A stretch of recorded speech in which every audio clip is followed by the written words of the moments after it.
અમદાવાદમાં મુસ્લિમ બિરાદરોએ અદા કરી નમાઝ. પોલીસ અને જનતા વચ્ચે જોવા મળ્યો ભાઈચારો. સાણંદ અને ઐતિહાસિક નગર ધોળકામાં ઈદ ઉલ ફિત્રના પર્વની ભવ્ય ઉજવણી કરવામાં આવી.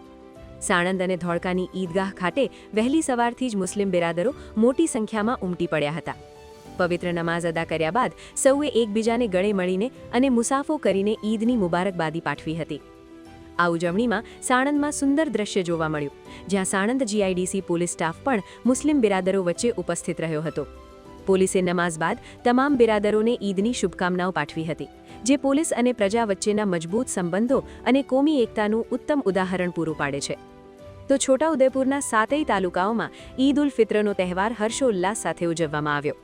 ખાસ કરીને નસવાડીના ઈદગાહ મેદાન પર તાલુકાભરના મુસ્લિમ બિરાદરો મોટી સંખ્યામાં એકઠા થયા હતા અને સામૂહિક નમાઝ અદા કરી હતી.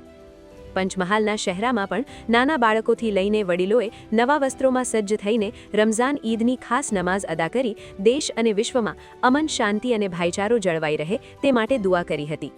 આમ સમગ્ર રાજ્યમાં શાંતિપૂર્ણ અને ભાઈચારાના માહોલમાં ઈદની ઉજવણી સંપન્ન થઈ હતી.